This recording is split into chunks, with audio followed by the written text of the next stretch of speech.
அனைவருக்கும் இனிய காலை வணக்கம்.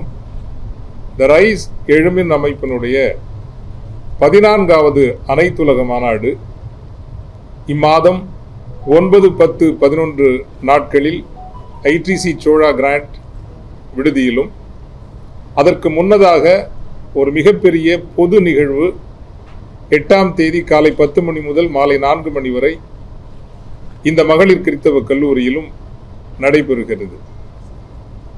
அடிப்படையில் இந்த மாநாடு எதற்காக என்கின்ற கேள்வி கோட்பாட்டு பின்புலத்திலிருந்து நாங்கள் இதை அணுகுகின்ற பொழுது, வள்ளுவ பெருந்தகை சொன்ன செய்க பொருளை செருணர் செருக்கு அறுக்கும் எஃகு அதனில் கூறியது இல். நீங்கள் உங்களுக்கு எதிரான எல்லா எதிர்ப்பையும் எதிரிகளையும் நீக்க வேண்டுமென்றால் செல்வத்தை விட சிறந்த வலிமையான ஆயுதம் ஒன்றும் இல்லை என்பதும், அரண் ஈனும் இன்பமும் ஈனும் திறன் அறிந்து தீதின்றி வந்த பொருள். தீதின்றி வந்த பொருள் அறச்செயல்களை செய்ய வைக்கும். அறச்செயல்கள் இந்த உலகத்தில் நடப்பதற்கு செல்வம் முதன்மையானது என்கின்ற புரிதலினுடைய அடிப்படையிலும் இந்த இயக்கத்தை 6 ஆண்டுகளாக நடத்தி வருகின்றோம். த ரைஸ் எழுமின் அமைப்பு 6 ஆண்டுகளில் 31 நாடுகளில் கிளைகளை பரப்பியிருக்கிறது. 10,000த்திற்கு மேலான உறுப்பினர்களை இன்று கொண்டு வளர்ந்திருக்கிறது என்பது அது மிகப்பெரிய வெற்றி. தமிழகத்தில் தமிழர்கள் வாழ்கின்ற நாடுகளில் பல்வேறு தொழில் வணிக அமைப்புகள் சிறப்பான பணிகளை செய்து வந்தாலும் கூட, உலகம் முழுவதும் இருக்கிற தமிழ் தொழிலதிபர்களையும் திறனாளர்களையும் இணைக்கின்ற ஒரு அமைப்பு இல்லை. அந்த பணியை த ரைஸ் எழுமின் அமைப்பு மட்டுமே செய்து வருகிறது. இந்த அமைப்பினுடைய 3வது மாநாடு மிகப்பெரிய அளவில் மகளிர் கிறித்தவ கல்லூரியில் நடைபெற்றது ஒரு திருப்புமுனை என்பதையும் இங்கே பதிவு செய்து கொண்டு, இந்த அமைப்பினுடைய முந்தைய கடைசி 13வது மாநாடு உலகத்தினுடைய வல்லமை மிக்க நாடுகளின் தலைவர்களும் உலகத்தின் வல்லமை மிக்க நிறுவனங்களினுடைய தலைவர்களும் ஒன்று கூடி உலகின் பொருளாதார தலைவிதியை முடிவு செய்கிற சுவிட்சர்லாந்து நாட்டு டாவோஸ் அரங்கில் நடைபெற்றது என்பதை, கடந்த ஜூன் மாதம் நடைபெற்றது என்பதை மனநிறைவுடனும் மகிழ்ச்சியுடனும் தெரிவித்துக் கொள்ள கடமைப்படுகின்றேன். காரணம், தமிழர்களாலும் அப்படி ஒரு டாவோஸ் அரங்கிற்கு சென்று நிற்க முடியும் என்பதை இந்த அமைப்பு நிரூபித்தது. 8 முதல் 11ஆம் தேதி வரை நடைபெற இருக்கின்ற இந்த மாநாட்டினுடைய சிறப்பு என்னவென்றால், இது மிகைப்படுத்தி சொல்வதல்ல, தமிழர்களினுடைய ஒட்டுமொத்த வரலாற்றையே, மீண்டும் சொல்கிறேன், மிகைப்படுத்தல் எனக்கு பிடிப்பது இல்லை. எனினும் ஒரு பணிவான பெருமிதத்தோடு நான் இங்கு பதிவு செய்தே ஆக வேண்டும். தமிழர்களினுடைய ஒட்டுமொத்த வரலாற்றில் இத்தனை நாடுகளிலிருந்து தொழிலதிபர்களும் திறனாளர்களும் ஒரு இடத்தில் ஒன்று கூடி வந்த நிகழ்வு இல்லை. அதுவும் ஒரு பொது சமூக அமைப்பினுடைய முயற்சியால். அரசுகளால் எளிதாக இதை செய்துவிட முடியும். ஆனால் ஒரு பொது சமூக முயற்சியாக 40 நாடுகள், நகரங்கள், நாடுகள் என்றால் ஒரு 31 நாடுகள், மிகப்பெரிய நகரங்கள் என்று இணைத்து பார்க்கின்ற பொழுது 40க்கு மேலான நாடுகள், மிகப்பெரிய நகரங்களிலிருந்து சுமார் 1000 தமிழ் தொழிலதிபர்கள், வணிகர்கள் ஒன்று கூடி இணைந்து வருகிறார்கள். சுவிட்சர்லாந்து நாட்டிலிருந்து மட்டுமே இதுவரை 27 பேர் பதிவு செய்திருக்கிறார்கள். அமெரிக்காவிலிருந்து 30க்கு மேலாக பதிவு செய்திருக்கிறார்கள். அபுதாபி, துபாய் நகரங்களிலிருந்து 70க்கு மேலானவர்கள் பதிவு செய்திருக்கிறார்கள். இப்படி 1000த்திற்கு மேலான 40க்கு மேலான நாடுகள், நகரங்கள் என்பது ஒரு மிகப்பெரிய நிகழ்வு. 1. 2, வருகின்றவர்கள் ஒரு எல்லோரையும் உள்ளடக்குகின்ற என்று சொல்லுகிறோம், இன்க்ளூசிவ், 5 லட்சம் 10 லட்சம் என்கின்ற அளவில் தொழில் செய்கிறவர்களும் வருகிறார்கள். 100 கோடி 1000 கோடி 5000 கோடி என்று தொழில் செய்கிறவர்களும் வருகிறார்கள். ஆக தொழில் தேடி வருகிறவர்களுக்கு தொழில் கிடைக்கும். அதிலும் தமிழ் களத்தில் நடக்கின்ற ஒரு பெரு அதிசயம், எவ்வித எதிர்பார்ப்பும் இல்லை, நாங்கள் தொழில் கொடுக்க வருகிறோம், தமிழர்களுக்கு உதவ வருகிறோம் என்று சொல்லிக்கொண்டு பதிவு செய்தவர்களை பலர் நாங்கள் அறிந்திருக்கிறோம். இது ஒரு தமிழ் களத்தில் நடக்கின்ற ஒரு பெரிய அதிசயம். தமிழிலேயே பேசி தொழில் வணிகம் செய்ய முடியும் என்கின்ற தன்னம்பிக்கையினை ஆங்கிலம் தெரியாத தமிழ் தொழிலதிபர்களுக்கு, தமிழ் தொழிலதிபர்கள் 90% பேர் ஆங்கிலத்தில் சரளமாக பேச தெரிந்தவர்கள் அல்ல. அவர்கள் பொதுவாக இப்படிப்பட்ட நிகழ்வுகளுக்கு வருகின்ற பொழுது ஒரு தயக்கமும் கூச்சமும் இருப்பது உண்டு. அந்த தயக்கம், கூச்சம் என்கின்ற தடைகளை கடந்து நீங்கள் தொழில் வணிகம் செய்ய முடியும் என்கின்ற தன்னம்பிக்கையினையும் இந்த அமைப்பு உருவாக்கி இருக்கிறது. இன்னொரு மிக முக்கியமான என்னென்றால் வெவ்வேறு துறைகளுக்கும் இங்கு தனித்துவம் தரப்படுகிறது. இப்ப உதாரணமாக டாக்டர் வெற்றிவேல் அவர்கள் இங்கே இருக்கின்றார்கள். பீவல் குழுமத்தினுடைய தலைவர் அவருடைய தலைமையில் தமிழ் டாக்டர்ஸ் இன்டர்நேஷனல் என்கின்ற அனைத்துலக தமிழ் மருத்துவர்கள் மற்றும் மருத்துவத்துறை சார்ந்தவர்களுக்கான ஒரு கூட்டமைப்பை வைத்திருக்கின்றோம். அவர்கள் இந்த மாநாட்டிற்குள் ஒரு நாள் முழு நிகழ்வை நடத்துகின்றார்கள். 21ஆம் நூற்றாண்டிலான மருத்துவம் பற்றி அவர் நிறைவில் இங்கு உரையாற்றுவார். இது போல வெவ்வேறு துறைகள், இந்த நிறுவனத்தினுடைய பிரின்சிபல் அவர்கள் இருக்கின்றார்கள், விநாயக மிஷன் இருக்கிறது, அவர்கள் தான் எஜுகேஷன் பார்ட்னராக, ஹையர் எஜுகேஷன் பார்ட்னராக இருக்கின்றார்கள்.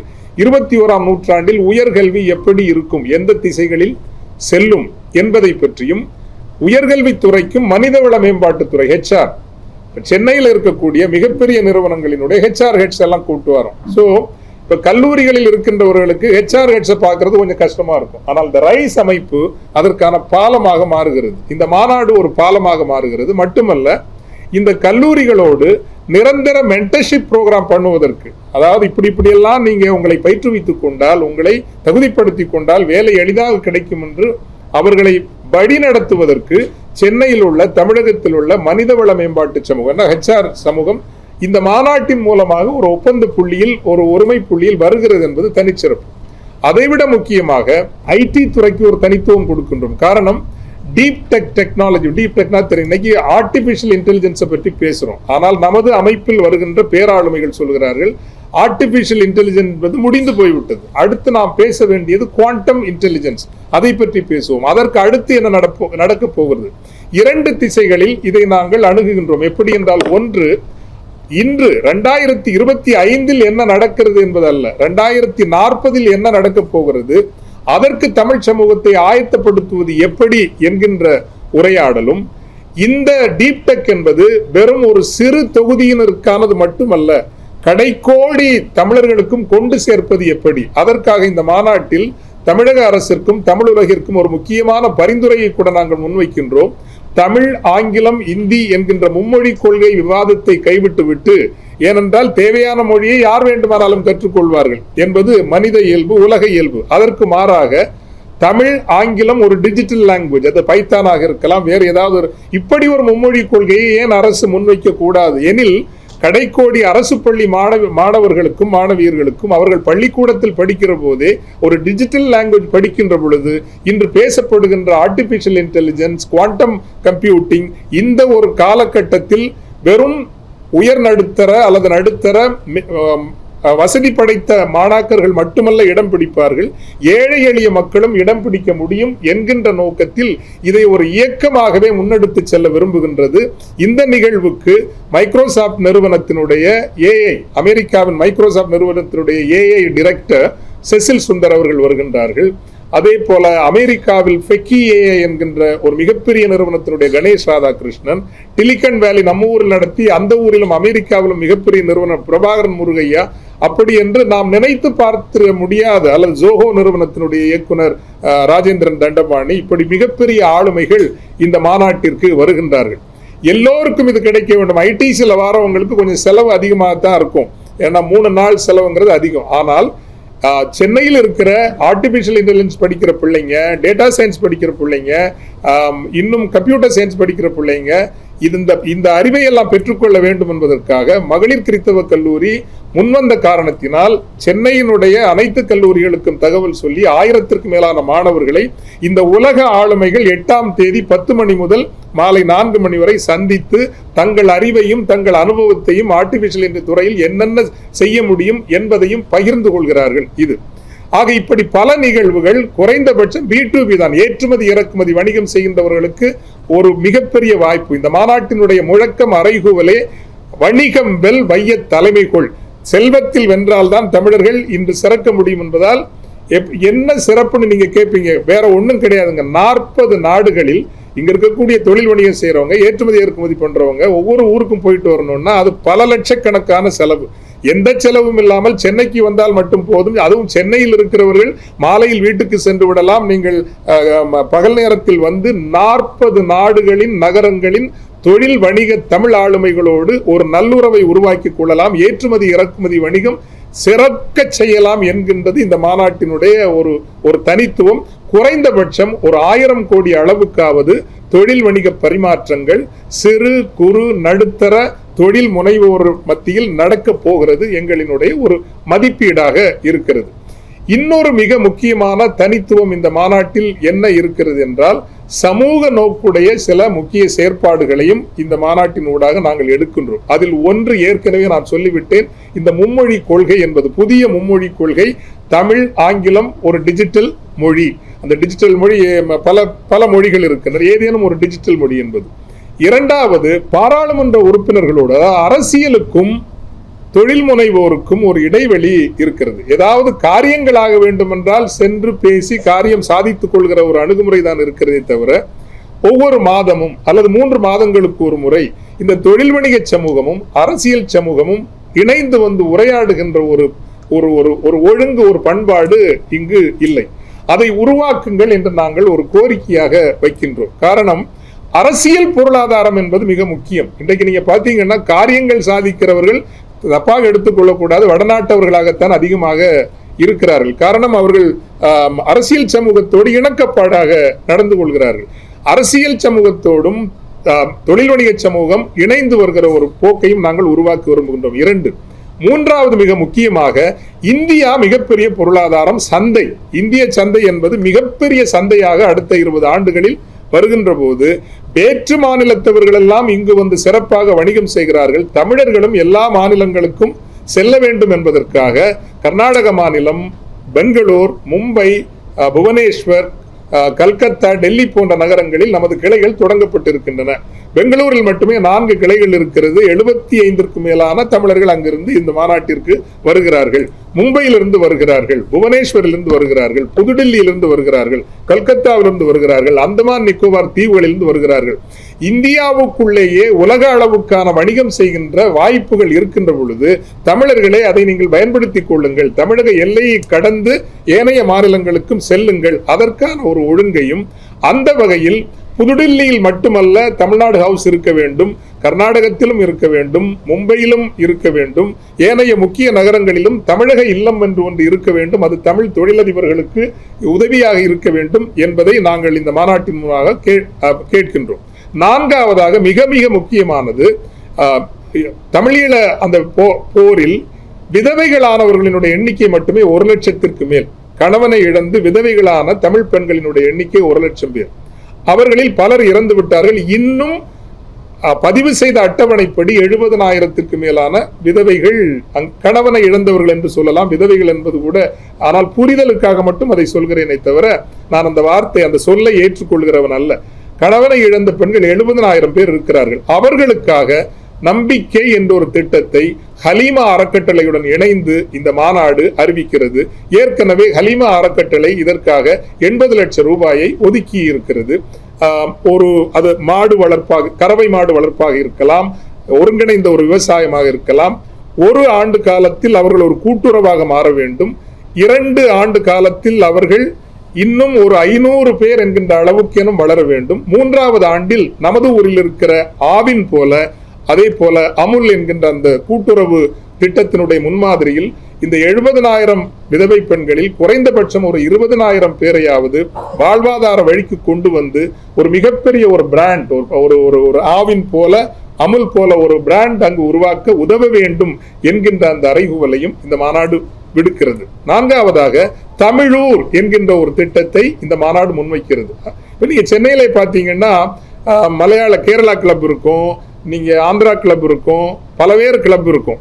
ஆனா கிளப்புங்கிறது ஏதோ நீங்க தவறா எடுத்துக்கொள்ள கூட, அது ஒரு மது அருந்துகிற இடமாக நாம் சுருக்கி விடாமல், அது கலை, பண்பாடு, மொழி, தொழில் வணிக பரிமாற்றங்கள் இவையெல்லாம் நடக்கிற ஒரு இடமாக கருதினோம் என்றால் அது ஒரு நல்ல யோசனை, விளையாடுவதற்கு, தொழில் வணிகம் பேசுவதற்கு.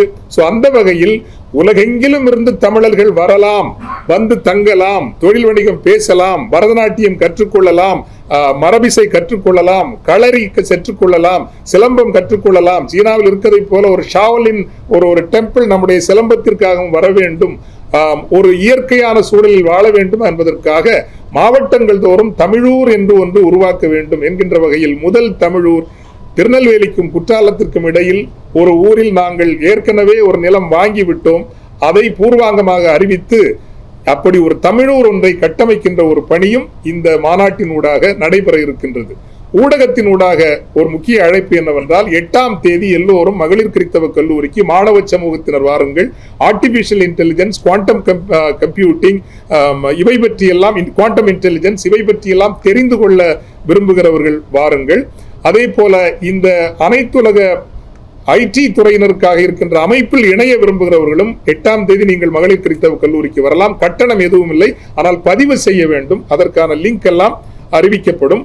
அது உங்களுக்கு பயனுள்ளதாக இருக்கும் என்பதை இந்த நேரத்திலே பகிர்ந்து கொண்டு, நிறைய நான் நீண்டு பேசிவிட்டேன்.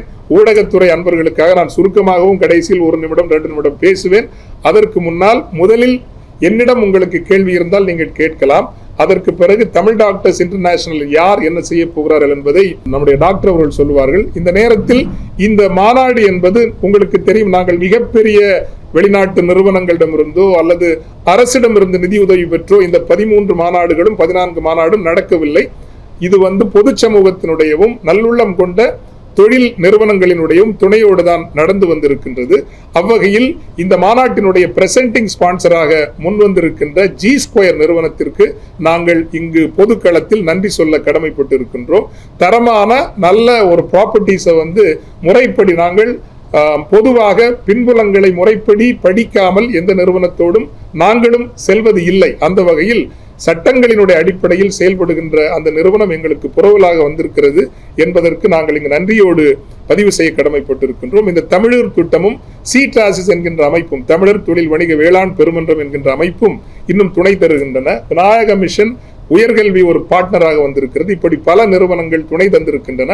அவர்களுக்கும் எங்கள் நன்றியை பதிவு செய்து கொண்டு, இங்கு நிறைய பேர் இருக்கின்றார்கள் நான் பதிவு செய்வதற்கு. ஆனால் இந்த ஒரு நிலையிலும் கூட அவர் மெர்கன்டைல் பேங்குக்கு டைரக்டரா இருந்தார். மெர்கன்டைல் பேங்க் தான் பேங்கிங் பார்ட்னரா வந்திருக்காங்க. இப்படி பலர் துணை தந்திருக்கின்றார்கள். பெரிஸ் மகேந்திரவேல் அவர்கள் மெர்கன்டைல் பேங்கினுடைய அவர் ஒரு தலைவராக, இயக்குனராக இருந்தவர். ஊர் ஊராக சென்று இந்த அமைப்பை அவர் என்று வளர்த்து கொண்டிருக்கின்றார். அவர் சாதாரண ஒரு ஆளுமை கிடையாது. தமிழ் உலகம் உண்மையிலே பார்க்க வேண்டிய ஆளுமை. அதே போல G2 சிவகுமார் அவர்கள் வந்திருக்கின்றார்கள். அவர் சேல்ஸுக்கு ஹெட் பண்றாரு. சார் நீங்க ஜுனைத் பாபு அவர்கள் சிஓ வந்திருக்காங்க. அவங்களும் பேசுவாங்க. why they are associating with this particular eventங்கிறது. மெடிடூர்ங்கிறது உலகம் முழுவதும் உள்ள, நம்ம கோயம்புத்தூர் இந்தியாவினுடைய மெடிக்கல் டூரிசம் டெஸ்டினேஷனுங்க. அதே மாதிரி சென்னையும் மெடிக்கல் டூரிசம் டெஸ்டினேஷன். இதை உலகத்தோடு இணைக்க வேண்டும்ங்கிறதுக்காக ஒரு தமிழர் நம்ம மெடிடூர் அப்படிங்கிற ஒரு நிறுவனத்தை அங்க தொடங்கியிருக்காரு. அதனுடைய தலைவரும் வந்திருக்கின்றார். விநாயக மிஷனுடைய சார்பில் மட்டுமல்ல, எங்கள் அமைப்பிற்கு அவர் சாதாரண ஆள்ல லட்சுமி மோகன், சென்னையில யாருக்காவது வேலை வேணும்னா அவருடைய நம்பரை வாங்கி வச்சுக்கோங்க. எந்த நிறுவனத்துல வேலை வேணாலும் HR கம்யூனிட்டியை அவர் அப்படி வச்சிருக்கிறார், கையில வச்சிருக்கிறாருன்னு வச்சுங்களேன். ஒரு ரகசியத்தை நான் சொல்லிட்டேன், உங்களுக்கு இனிமேல் தொந்தரவு தான். இருந்தாலும் இந்த இப்போ நீங்க பெரிய பெரிய நிறுவனங்களில் யாருக்கு அதை வேலை வாங்கி கொடுக்கணும்னா எந்த காசும் வாங்காம, எந்த ஊதியமும் பெற்றுக்கொள்ளாமல் உதவி செய்யக்கூடிய ஒரு பேராசிரியர் எங்களினுடைய அமைப்பினுடைய ஒரு முக்கியமானவராக இருக்கின்றார்.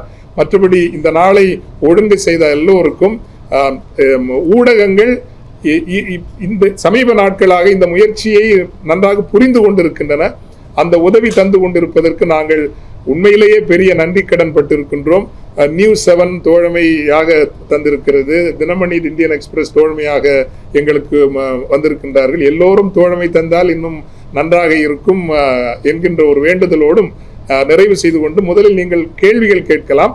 அதன் பிறகு டாக்டர் வெற்றிவேல் அவர்கள், அதன் பிறகு G2 நிறுவனம் அவர்கள் சொல்வார்கள். பெரிஸ் அவர்களும் ஒரு சில வார்த்தைகள் சொல்வார்கள். நிறைவாக நான் ஒரு 2 நிமிஷத்துல முடிச்சேன். மணிக்கணும், ஐயோ நாம சொல்ல வேண்டிய முக்கியமான விஷயத்த மறந்துட்டேங்க. இனாகரேஷன் அப்படின்னு இல்லைங்க, ஒவ்வொரு துறை சார்ந்தும் நாங்கள் அந்தந்த துறை சார்ந்த அமைச்சர்களை நாங்கள் கூப்பிட்டுருக்கிறோம். மூத்த அமைச்சர்கள் என்று பட்டியலிட்டு வரிசைப்படுத்த வேண்டும் என்றால் நமக்கு நகர்ப்புற நிர்வாகம், குடிநீர் வழங்கல் துறை அமைச்சர் மாண்புமிகு KN நேரு அவர்கள் தன்னுடைய வருகையை உறுதி செய்திருக்கின்றார்கள். சிறு குறு நடுத்தர தொழில் வளர்ச்சிக்கான அமைச்சர் மரியாதைக்குரிய மாண்புமிகு தாமோ அன்பரசன் அவர்கள் தன்னுடைய வருகையை உறுதி செய்திருக்கின்றார்கள். IT துறை, டிஜிட்டல் சர்வீசஸ் துறைக்கான அமைச்சர் டாக்டர் பழனிவேல் தியாகராஜன் அவர்கள் தன்னுடைய வருகையை உறுதி செய்திருக்கின்றார்கள். அவர் மகளிர் கிறிஸ்தவ கல்லூரிக்கும் தன்னுடைய வருகையை உறுதி செய்திருக்கின்றார்கள். தொழில்துறை அமைச்சர் மாண்புமிகு திரு TRB ராஜா அவர்கள் தன்னுடைய வருகையை உறுதி செய்திருக்கின்றார்கள். இன்னும் ஓரிரு அமைச்சர்கள் அந்த நேரம் அசம்பிளி வேற அனௌன்ஸ் பண்ணியிருக்காங்க போல இருக்கு. 7, 8, 9, 10 அனௌன்ஸ் பண்ணியிருக்காங்க. அதனால் அந்த நேரத்தை கொஞ்சம் ரீநெகோஷியேட் பண்ண, அல்லது உயர்கல்வித்துறை அமைச்சரும் வரணும், சுற்றுலா வளர்ச்சித்துறை அமைச்சர் அது சொல்ல மறந்துட்டு, நாங்கள் அந்த தமிழூர் அங்கே பண்றோம்ல குற்றாலம் பக்கத்தில் நவ திருப்பதி இருக்கிற மாதிரி நாங்கள் இப்போ நவ கைலாயம் ஒன்று அடையாளப்படுத்தியிருக்கோங்க. அந்த பகுதியில் வந்து, அதாவது அகத்தியமலை ஒட்டியே, தாமிரபரணியை ஒட்டியே வருகின்ற சிவாலயங்கள், நவ சிவாலயங்களை அடையாளப்படுத்தி நவ திருப்பதிக்கு நீங்க போற மாதிரி நவ கைலாயத்துக்கும் வாங்க அப்படின்னு ஒரு அழைப்பை இந்த மாநாட்டின் ஊடாக நாங்க விடுக்கிறோம். அதே மாதிரி தமிழூர் இன்னொன்னு செய்யணும்னா பல்மைரா டூரிசம், பனை டூரிசம். சவுத்துல இருந்து வரவங்களுக்கு தெரியும், அந்த பெல்ட்டுங்கிறது முதலியார்பட்டியா இருக்கட்டும், அந்த பெல்ட்டுங்கிறது இன்னும் சுத்தமான இது பதநீர் குடிக்க வேண்டும் என்றால், சுத்தமான வேற எதையும் நான் சொல்லல, சுத்தமான பதநீர் குடிக்க வேண்டும் என்றால் நீங்கள் அந்த பகுதிக்கு வரலாம் என்பதால் பல்மைரா டூரிசம் பண்ணலான் இருக்கிறோம். பயோடைவர்சிட்டி டூரிசம்லாம் அந்த தமிழூரை மையமாகப்படுத்தி செய்யலாம். அதனால சுற்றுலா வளர்ச்சித்துறை அமைச்சரையும் அழைக்கலான் இருக்கிறோம். எப்படியும் ஒரு 8-10 அமைச்சர்கள் இதில் பங்கேற்பார்கள். அதுவும் ஒரு சிறப்பாக இருக்கும். 1000 பேர் வர போறாங்க, வந்து அவங்களோட தொழில நிறுத்தி பண்றதுக்கான ஒரு லிங்க் மட்டும் ஏற்படுத்தி போவாங்களா, இல்ல தமிழ்நாட்டுக்கு அரசாங்கம் நடக்கக்கூடிய அந்த முதலீட்டாளர் மாநாடு மாதிரி அவங்க முதலீடு தமிழகத்துல பண்ணுவாங்களா? அவங்களுக்கு நீங்க லிங்க் ஏற்படுத்தி தர போறீங்களா, இல்ல தமிழ்நாட்டுல வேலை வாய்ப்புக்காக தொழில் தொடங்க போறாங்க? இதுல உங்க கேள்விக்கு 2 வகையான பதில் உண்டுங்க. ஒன்று, அடிப்படையில் தமிழர்கள் ஒருவருக்கொருவர் தொழில் வணிக உறவை உருவாக்கிக் கொள்வது, அதான் முதல் அடிப்படை. ஸோ நெட்வொர்க்கிங் தான் 60% முக்கியத்துவம் என்பது. தமிழர்கள் ஒருவருக்கொருவர் தொழில் வணிக உறவை உருவாக்கிக் கொள்வது.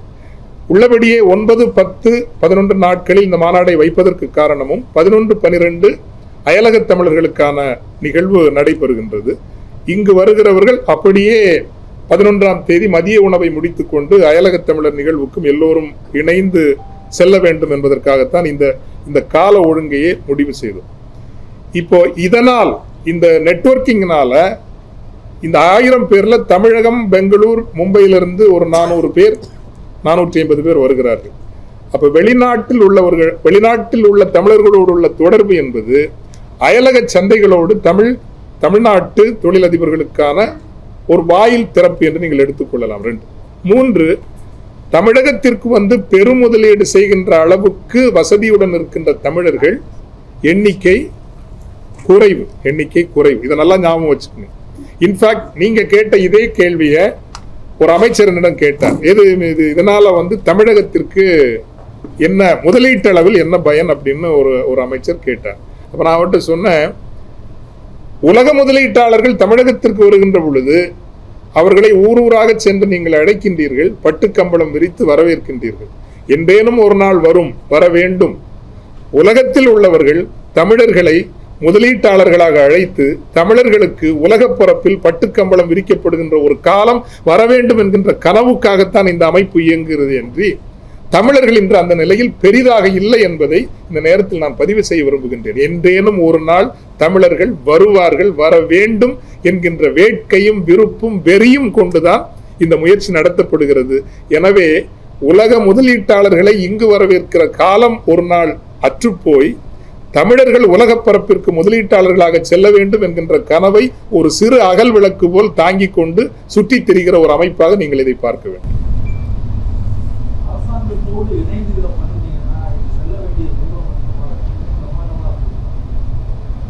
8-10 அமைச்சர்கள்லாம் வர்றாங்க இல்லைங்களா? அதுவும் டைப் தான். கவர்மெண்ட் எல்லாம் என்னென்ன உதவி கேட்கிறோமோ அந்த நாங்கள் கேட்கிற உதவியை அவர்கள் தராமல் இல்லை. ஆமா, தமிழகத்தில் உள்ள தமிழ் சிறு குறு நடுத்தர தொழிலதிபர்களினுடைய தொழில் வளத்தை அதிகப்படுத்துவதுதான் எங்கள் முதன்மை இலக்கை அன்றி தமிழகத்திற்குள் முதலீடுகளை கொண்டு வந்து சேர்ப்பது என்பதை எங்களுடைய முதல் இதாக வைக்கல. பட் அது எப்படி நடக்கும்னு வச்சுங்களேன். இப்போ வந்து கனடால இருந்து ஒரு அணி வராங்க. அவங்க கேட்கிறாங்க, ஃபாதர் கெனேடியன் தமிழ்நாடு ஒரு ட்ரேட் டெலிகேஷனை கொண்டு வரலாமான்னு கேட்கிறாங்க. இது எப்போ நடக்கும்? அடுத்த ஒரு 8 மாசத்துல நடக்கும். அதில் தமிழர்கள் மட்டுமல்ல, கனடாவில் இருக்கிற மிகப்பெரிய நிறுவனங்கள் ஒரு 40 பேரை இங்கு அழைத்து கொண்டு அமைச்சரை, ஏனைய அரசு சார்ந்தவர்களை சந்திக்க வைக்க ஒழுங்கு செய்ய முடியுமான்னு கேட்கிறாங்க இன்னைக்கு. அல்லது மலேசிய அரசு இந்தியாவினுடைய 6 மாநிலங்களில் தன் முதலீட்டை அதிகரிக்க வேண்டும் என்று முடிவு செய்திருக்கிறது. தென்னக மாநிலங்கள் கேரளம், தமிழகம், தெலுங்கானா, ஆந்திரா, ஒடிசா மற்றும் கர்நாடகா, இந்த 6 மாநிலங்களை முதலீடு செய்யணுங்கிறப்போ யாரை அவர்கள் இடைப்பாட்டாளராக அணுகுவது அப்படின்னு தேடினதுல நம்ம அமைப்பை அவங்க தேடி இருக்கிறாங்க. ஸோ ரைஸ் அமைப்பை கேட்டிருக்கிறாங்க. இப்போ நம்ம என்ன பண்ண முடியும்? ஏனைய மாநிலங்களுக்கு முதலில் இந்த 6 மாநிலங்களுக்கும் ஒருங்கிணைக்கின்ற, இன்னும் அது முடியல, பூர்வாங்க முடியல, அதனால நான் அறிவிக்க முடியாது. ஆனால் எங்களையும் அவர்கள் கேட்டிருக்கிறார்கள். எங்களுக்கு சந்தேகம் என்னன்னா, மற்ற மாநிலங்களில் எடுத்து செய்கின்ற அளவுக்கு எங்களுக்கு ஆற்றல் இருக்கிறதா என்கின்ற ஒரு ஐயப்பாடு. ஆனால் மலேசியா ஒரு நாடு இங்கு வருகின்ற போது அந்த முதலீட்டை அரசோடு இணைப்பதற்கு ஒரு நிறுவனத்தை தேடுகிற பொழுது அந்த இடத்தில் நாங்கள் இருக்கிறோம் என்பதை ஒரு ஸ்ட்ராட்டஜிக் வேல்யூவா நாங்கள் பார்க்கிறோம். 2, 3 ஓமான் நாட்டில் கடந்த நவம்பர் மாதம் மாநாடு நடத்தினோம். அந்த அரசோடு எங்களுக்கு ஒரு உடன்பாடு ஏற்பட்டது, ஒரு புரிந்துமை ஏற்பட்டது. நீங்கள் மகிழ்ச்சியோடு இதை அறிய வேண்டும். கடந்த நவம்பர் மாதத்திற்கும் இந்த டிசம்பர் மாதத்திற்குமான இடைவெளியில் 45 தமிழர்கள் அங்கு தொழில் நிறுவனங்கள் பதிவு செய்திருக்கிறார்கள் என்பது தமிழர்களை உலகமயப்படுத்தும் ஒரு முக்கியமான முயற்சி. எனவே எங்களினுடைய அடிப்படை ஒரு நோக்குங்கிறது முதலீடுகளை கொண்டு வருவது அல்ல. அந்த இடத்துல நாங்க இல்லை. ஆனால் இப்ப எந்த அளவுக்கு வளர்ந்திருக்கிறோம்னா, வெகு முதலீடுகளை தமிழகம் நோக்கி மடைமாற்றம் செய்கிற அளவுக்கு இன்று வளர்ந்திருக்கிறோம். அதை செய்ய தொடங்கி இருக்கிறோம், செய்வோம்.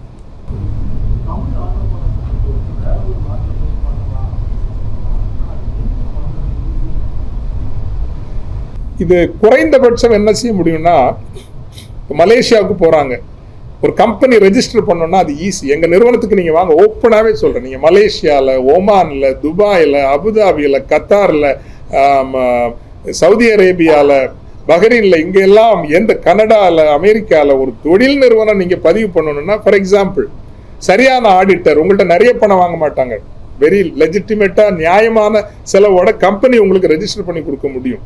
சில நாடுகளில் அரசோடு தொடர்படுத்தி கொடுக்க முடியும். அது கனடாவா இருக்கலாம், சுவிட்சர்லாண்டா இருக்கலாம். இப்படி ஒரு 10-12 நாடுகள்ல கவர்மெண்டோட ஒரு ஈக்குவேஷன். ஓமான்லாம் நீங்க தைரியமா வாங்க, கவர்மெண்டோட நாங்க உள்ள நுழைஞ்சு போய் பேசுற அளவுக்கு எங்களுக்கு கான்டாக்ட் இன்னைக்கு இருக்குது. ஸோ இந்த உதவிகளை நம்ம செய்ய முடியும். 3 முறைப்படி எப்படி நீங்கள் நிதி திரட்டுவது. அபுதாபியில் இருக்கிற ஃபண்டிங் மாதிரி வேற எங்கேயும் கிடையாது. ஆனால் முறைப்படி அவங்களுக்கு வேணும். உங்களுக்கு Ernst and Young, Price Waterhouse Coopers, அந்த மாதிரி ஒரு ப்ராஜெக்ட் ரிப்போர்ட் எல்லாம் பண்ற ஒரு வழிநடத்துதல் வேணும். அந்த வழிநடத்துதலை தருவதற்கும் நம்முடைய அமைப்பு தயாராக இருக்கு. வழிநடத்துதலை நமது அமைப்பு இன்னைக்கு தகுதியோடும் நம்பகத்தன்மையோடும் தர முடியும்.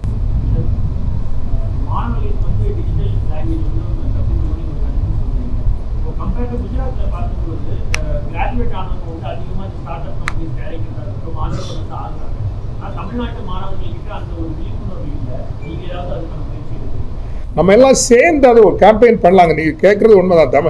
இப்போ தமிழ்நாட்டில் ஐபிஓ போகணும்னு நினைக்கிற நிறுவனங்கள் கூட இந்த ஐபிஓ ஃபண்ட் ரைசிங்க்கு ஸ்டாட்யூட்டரி ஃபண்ட் ரைசிங் ஒன்று இருக்குது.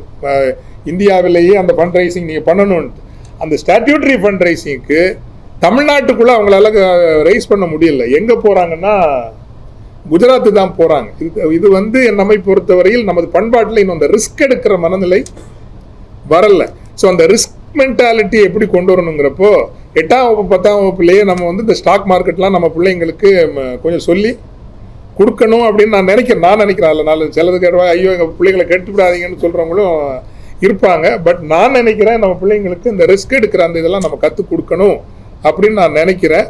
அதுக்கு இன்ஃபேக்ட் டெஸ்ட்னு ஒரு அமைப்பை நாங்கள் யோசித்து வச்சிருக்கிறோம். தமிழ் ஆண்டர்பிரினர்ஷிப் ஸ்கூல் அப்படின்னு ஒரு முயற்சி ஒன்று இருக்குதுங்க. முதல் முயற்சி எடுக்க போன நேரமே நாங்கள் என்ன சொன்னாங்கன்னா, ஐயோ யார்கிட்ட பேசணும்னு சொல்ல வேணாம், அரசு சார்ந்த ஐயோ இதுக்குன்னு எவரோ விளம்பரம் சாமியாருங்க வந்தால் பிரச்சனை வர மாதிரி ஸ்டாக் மார்க்கெட்டு சொல்லிக் கொடுக்க புதிய சாமியார் ஒருத்தர் வந்திருக்காருன்னு அது பிரச்சனை பண்ணிடுவாங்க அப்படிங்கிற ஒரு ஸோ அந்த ரிஸ்க் கேபிட்டல் அப்படிங்கிற ஒரு விஷயத்தை கொடுக்கணும். நாங்கள் 5 வருஷமா அதை பேசிட்டு இருக்கிறோம். அது எப்படி ரிஸ்க் கேபிட்டலை புரிஞ்சுக்கணும்னா, இப்போ தமிழ்நாட்டில் ஒரு மாதம் 1000 ரூபாவை சேரிட்டி கொடுக்கறது இல்லைங்க. ரிஸ்க் கேபிட்டல்னா உங்களுக்கு புரியும்னு நினைக்கிறேன். 1000 ரூபாங்கிறது ஒரு வருஷத்துல 1500ஆவும் மாறலாம், 2000ஆவும் மாறலாம், சில நேரம் அது 100 ரூபாயாவும் சுருங்கலாம். பட் 1000 ரூபாங்கிறது ஒரு சாதாரண ஒரு ஒரு அஞ்சப்பொருளையோ அல்லது எங்கேயோ போய் ஒரு ஒரு லஞ்சுங்கிற கணக்கில் ஒரு 1000 ரூபா நீங்கள் எடுத்து போடுறீங்கன்னா 1 லட்சம் பேர் 1000 ரூபா போட்டாச்சுன்னா 10 கோடி ரூபா வருதுங்க. 10 கோடி ரூபாங்கிற ஒரு 10 தொழிலுக்கு போதும் சொல்கிறேன். அது மாதிரி 1 லட்சம் ரூபா போடுறவங்க 1 லட்சம் பேர் கட்டாயம் இருக்கிறாங்க இங்கே ரிஸ்க் கேபிட்டல். பட் இதை வந்து ஒரு சோஷியல் மூவ்மெண்ட்டாக கொண்டு போகணுன்னா என்னுடைய கருத்துப்படி மீடியாவால் மட்டும்தான் அது முடியுங்க. கேம்பெயின் பண்ணிகிட்டே இருக்கணும். Social media, digital media campaign பண்ணி ரிஸ்க் கேபிட்டலில் வளர்ப்போம். கவர்மெண்ட்டை மட்டுமே நம்ம நம்பியிருக்காம வந்து பொதுமக்களே ஒரு பெரிய மூலதனத்தை உருவாக்கி இங்கே இருக்கிற தொழில் இப்போ இங்கே என்னென்னா தோற்று போனால் அவனை தூக்கி விடுறதுக்கு யாரும் இல்லைங்க. அவன் தற்கொலை அல்லது அவன் வாழ்க்கையை தலைமுறையே முடிஞ்சு போச்சுங்கிற மாதிரி இருக்குது. இந்த மாதிரி ரிஸ்க் கேபிட்டலாக இருந்துச்சுன்னா தோற்று போனவங்களாம் நம்ம தூக்கி விடலாம். அதனால இப்படிப்பட்ட நிறுவனங்கள் பலரும் நம்ம கூட வரது. இப்போ Tamil doctors international trust me இன்னும் ஒரு 5 வருஷத்துல அவங்களே ஒரு 500 பேருக்கு சப்போர்ட் பண்ற அளவுக்கு வந்துருவாங்க. இதே மாதிரி என்ஜினியர்ஸ் ஃபோரம் இருக்கு. என்ஜினியர்ஸ் ஃபோரம் இன்னொரு 5 வருஷத்துல அவங்க ஒரு 5000 பேருக்கு இப்பவே சொல்றாங்க ஆண்டுக்கு எங்களால் 25000 பேருக்கு வேலை வாங்கி கொடுக்க முடியும்ன்றாங்க. உலக பரப்பில் இருக்கிற ப்ளீஸ் ட்ரஸ்ட் மீ உலகத்தில் இருக்கிற மிகப்பெரிய நிறுவனங்கள்ல நாங்க இப்போ டிராவல் பண்றோம் இல்லைங்களா, டெசிஷன் எடுக்கிற இடத்துல நம்ம தமிழ் என்ஜினியர்ஸ் இருக்காங்க. பட் தமிழ் என்ஜினியர்ஸ்க்குள்ள பிரச்சனை என்னன்னா அதிகம் பேச மாட்டாங்க, பிஆருக்கு வர மாட்டாங்க. அவங்களுக்கு அந்த பப்ளிக் ரிலேஷன்ஸ் கொஞ்சம் குறைவு. அந்த லிங்கை நம்ம உருவாக்குறப்ப அவங்க ஈஸியாக சொல்றாங்க எங்களால் 25000 பேருக்கு வேலை வாங்கி கொடுக்க முடியும் இந்த ஒழுங்குகள் எல்லாம் வந்தா. ஸோ இதெல்லாம் வந்து படிப்படியாக நடக்கும், உறுதியாக நடக்கும்.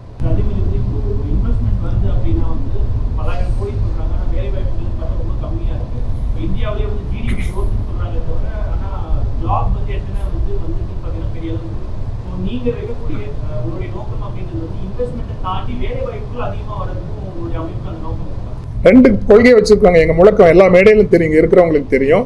பெரியது சிறப்பு, சிறியதும் அழகு. இது வந்து எங்க அமைப்பினுடைய ஒரு முழக்கங்களில் ஒன்று. மீண்டும் சொல்கிறேன், பெரியது சிறப்பு, சிறியதும் அழகு. அந்த வகையில் 1000 பேருக்கு வேலை கொடுக்கிற நிறுவனங்களை உருவாக்குவது என்பது பெரிய வேலை, பெரிய முயற்சி. ஆனால் 10 பேருக்கு வேலை கொடுக்கிற 100 நிறுவனங்களை உருவாக்குவது எளிது. அது 1000 பேரா மாறிடும். அப்போ லோக்கலைஸ் ரிசோர்ஸஸை வச்சு அந்தந்த பகுதிகளில் இருக்கிற வளங்கள், இயற்கை வளம், மனித வளம், கலை பண்பாட்டு வளம், கும்பகோணத்தில் கோயில்கள் எல்லாம் நம்ம சரியா பண்ணாலே அது ஒரு பெரிய ஒரு தொழில் வளர்ச்சி வரும். அல்லது கங்கை கொண்ட சோழபுரம் அல்லது வெளிநாட்டுக்காரங்க என்ன கேட்குறாங்க, இந்த டாய்லெட் வசதிகள், இந்த மாதிரி அடிப்படை சில வசதிகளை தான் கேட்குறாங்களே தவிர மற்றபடி ரோடெல்லாம் இப்போ ரொம்ப நல்லா ஆயிடுச்சு வந்து. ஸோ டூரிசம் பொட்டன்ஷியல் இதனுடைய அடிப்படையில் சிறு குறு தொழில் முயற்சிகளை மிக பெரிதாக செய்ய வேண்டும் என்கின்ற பரப்புரை தான் எங்களுடைய பலமே அன்றி பணம் எங்களுடைய பலம் இப்போதைக்கு இல்லை. பணம் இருக்கிறவர்களை தொடர்படுத்தி கொண்டு வருகின்ற ஒரு ஆற்றல் இன்னைக்கு இருக்குது. இப்போ உலகத்தினுடைய பூச்சந்தையை 14% கட்டுப்படுத்துகிற ஒரு தமிழர் முகமது ஈகியா தஞ்சாவூர்காரர், அவர் நம்ம அமைப்பில் இருக்கிறார். அல்லது ஆண்டுக்கு 46,000 கோடி டேர்ன் ஓவர் பண்ற டெக்டான் லக்ஷ்மணன் அவர்கள் துபாயில் இருக்காரு, அவரும் நம்ம அமைப்போட இருக்கிறாரு. அது இப்படி நாம் எல்லார் பேரையும் சொல்ல வரும்போது இப்படி ஒரு 100 பேரா நம்ம அமைப்பில் இன்னைக்கு இருக்கிறாங்கன்னு வச்சுங்களேன். வந்து ஒரு 5000 10,000 கோடின்னு தொழில் பண்றவங்க இருக்கிறாங்க. அவங்கள நம்ம கொண்டு வந்து நிறுத்த வேண்டிய ஒரு தருணம் வரும் கட்டாயம்.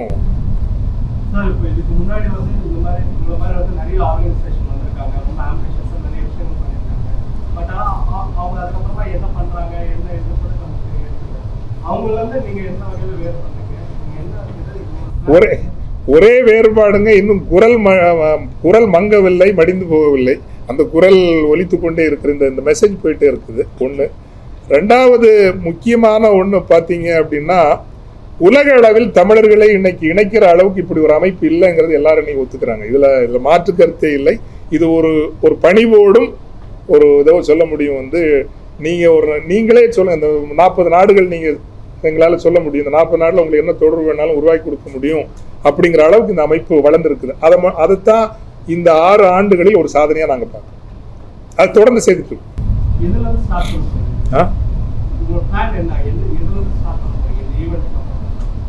ஈவெண்ட்டுக்கு அப்புறமா எங்க ஒரு ஏறக்குறைய 40 சாப்டர் இருக்குங்க. சாப்டர் கூடிட்டு இருக்கிறாங்க, அவங்களுக்குள்ள தொழில் வணிகம் பண்றாங்க. அதெல்லாம் டோட்டலா பார்த்தாச்சுன்னா அதுவே 50,000 கோடிக்கு மேல அவங்களுக்குள்ள தொழில் செய்திருக்கிறாங்க. இதை விட என்ன சாதனை வேணும்?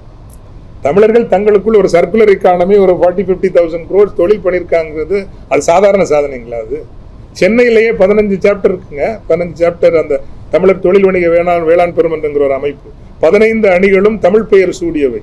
செங்காந்தல், அனிச்சம், வாகை, ஆம்பல், செல்வம், திரவியம், இப்படி எல்லா அணிகளுக்கும் தமிழ் பெயர் சூடிய அணிகள். ஒவ்வொரு வாரமும் அவர்கள் கூடுகின்றார்கள், ஒருவருக்கொருவர் தொழில் வணிகத்தை பகிர்ந்து கொள்கிறார்கள். தமிழர்களிடம் அடிப்படையில் இல்லாத ஒரு பண்பாடு, ஒரு 15 சாப்டர் சென்னையில் உருவாகி இருக்குங்கிறது அது பெரிய சாதனை தானே. அந்த 15 30 ஆக்குவோம், 30 ஒரு 300 ஆக்குவோம். குவைட்டா அந்த வேலைகள் நடந்துட்டு இருக்கும் இல்ல சார். இப்போ ஜி ஸ்கொயர் மாதிரியான நிறுவனங்கள் அது ஓரளவுக்கு தமிழ்நாட்டில் பெருசாக தான் இருக்கு. ஸ்பான்சர்ஷிப்பா வச்சிருக்கீங்களா, இல்லை அவங்களோட வேற ஏதாவது டைப் ஏற்படுத்துறதுக்காக அதெல்லாம் கொண்டு வரீங்க? டைப் ஏற்படுத்துறதுலையும் தப்பு ஒன்றும் இல்லைன்னு நான் வெளிப்படையாக சொல்லிடுறேன். ஒரு சட்டப்படி தொழில் செய்கின்ற நிறுவனத்தோடு எந்த டைப்பும் தவறு இல்லை. இப்போ இதுவரை டைப்லாம் ஒன்றும் பண்ணல. நீங்கள் சொன்னதுனால அப்படி யோசிக்கிறதுக்கு இப்போ யோசனை வருதுன்னு வச்சுங்களேன். இப்போ ஸ்பான்சராக தான் நாங்கள் வந்திருக்கிறோம். இப்போ கோயம்புத்தூரில் அவங்க ஒரு டீப் டெக்குக்கு ஒரு ஐடி பார்க்கு பண்ணலான்னு சொல்கிறப்போ எங்களுக்கு டீப் டெக் பிளேயர்ஸோட எங்களுக்கு தொடர்பு இருக்குது, டீப் டெக்னாலஜி பிளேயர்ஸோட எங்களுக்கு தொடர்பு இருக்குது. அவங்களுக்கு முதலீடு செய்வதற்கு பணம் இருக்கிறது, நிலம் இருக்கிறது, எங்களிடம் நாலெட்ஜ் ஸ்ட்ரென்த் இருக்குது. ரெண்டையும் இணைச்சிட்டு போனோம்னா Coimbatore can become the deep tech capital of Tamil Nadu. இதில் ஒன்றும் எந்த தவறும் இல்லை என்று தான் நினைக்கிறோம். இது வரைக்கும் எதுவும் பேசலைங்க. இப்போ நீங்கள் சொன்னதுனால வேணா அதை பேசிக்க. என்னங்க? ஆமாம், விதவைகளை பற்றி சொல்லும்போது ஒரு கவிஞர் விதவை என்ற எழுத்தில் கூட பொட்டு இல்லை அப்படின்னாரு. அதுக்கு மறைந்த முத்தமிழ் கலைஞர் சொன்னாரு, விதவை என்பது வடமொழி எழுத்து, அதை தூய தமிழில் கைப்பற்றிடலாம், ஆக தமிழகத்திலே மறுவாழ்வு சொன்னார். அந்த அடிப்படையில் நீங்க ஒரு 20,000 விதவைகளுக்கு தற்சார்பு பொருளாதாரத்தை ஏற்படுத்தி கொடுப்பதில் அந்த பத்திரிகையாளர் சார்பில் நன்றியை தெரிவித்துக் கொள்வோம். அது இப்ப அங்கே நம்ம நண்பர் சொன்னது போல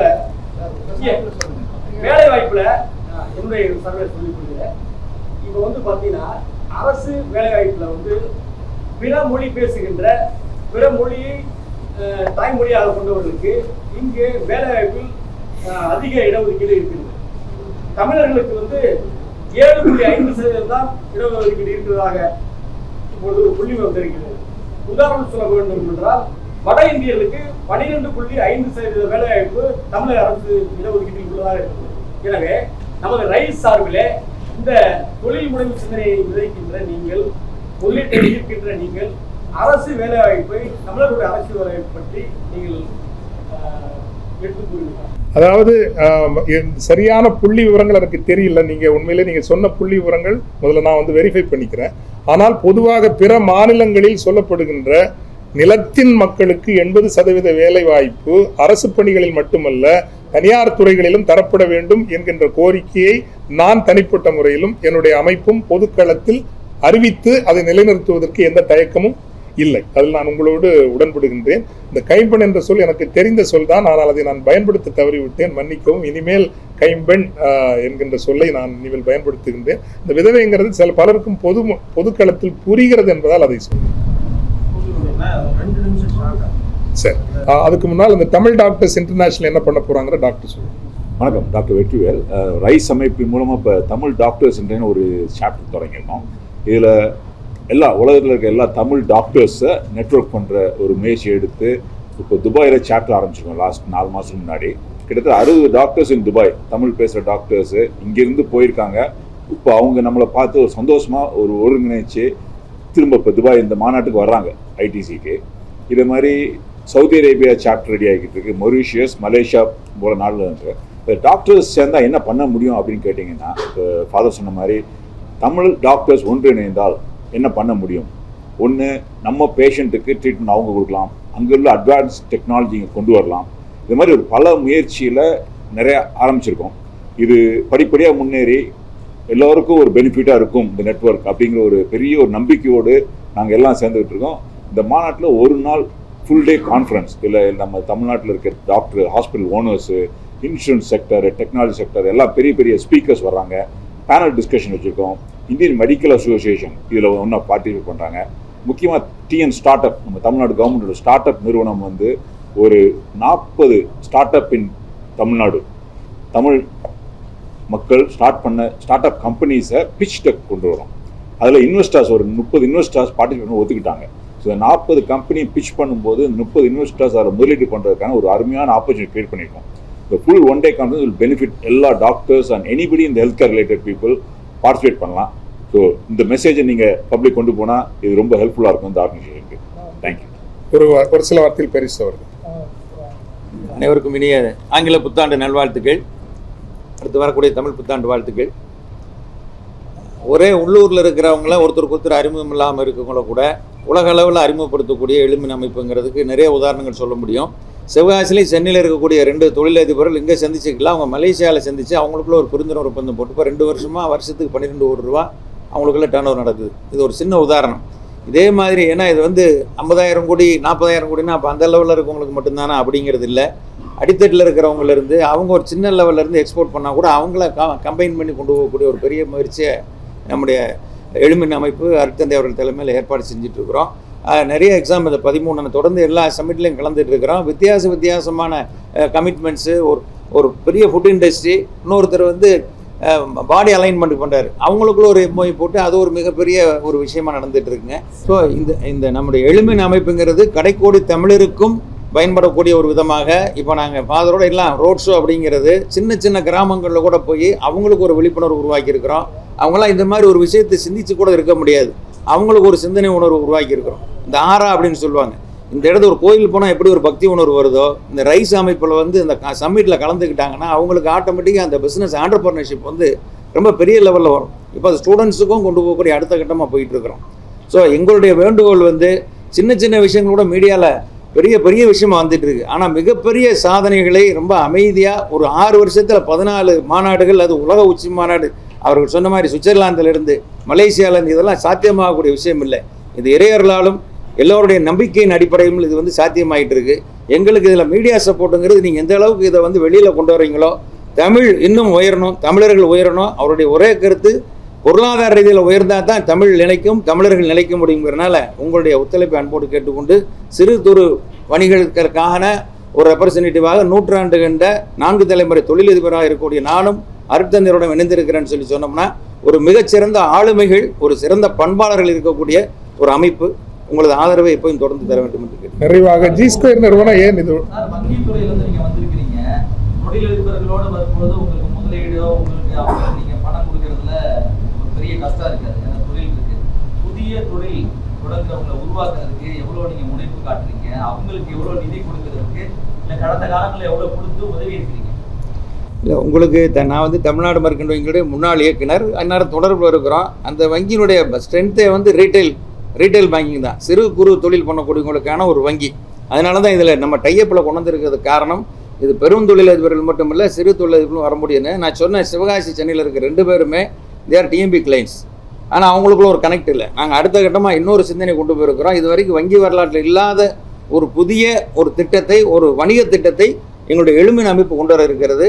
அது வங்கி ஹிஸ்ட்ரியில், வங்கி இண்டஸ்ட்ரியில் ஒரு மிகப்பெரிய ஒரு மாற்றத்தை, ஒரு பெரிய நெட்வொர்க்கிங்கை கிரியேட் பண்ணுங்கிறது இந்த நேரத்தில் தெரிவு செய்கிறேன். அதுக்கான ஒரு சிறந்த ஒரு தனிப்பட்ட ஒரு கூட்டமும் நடத்துவோம், வங்கிகளுக்கான ஒரு கூட்டம் நடத்துவோம். ஜி2 நிறுவனம் ஏன் why they are participating-ங்கிறதை சில வார்த்தைகள் இப்போது சொல்வார். அனைவருக்கும் வணக்கம். நாங்கள் ஜி2 இந்த ப்ரெசன்டிங் ஸ்பான்சராக இந்த ரைஸுங்கிற அமைப்போட சேர்ந்து பண்ணுறோம். ஜி2க்கு ஃபஸ்ட்டு எனி ஸ்பான்சர்ஷிப் பண்ணாலும் அதில் ஒரு அலைன்மெண்ட் இருக்கான்னு பார்ப்போம். இது அலைன்மெண்ட் பார்த்தீங்கன்னா ஜி2ங்கிற நிறுவனமே ஒரு 12 வருஷம் ஒரு சாதாரண லெவல் ஒரு தமிழரால் ஆரம்பிக்கப்பட்டு இன்றைக்கி கிட்டத்தட்ட 1000 பேர் ஒர்க் பண்ணுற ஒரு நிறுவனமாக வளர்ந்துருக்கு.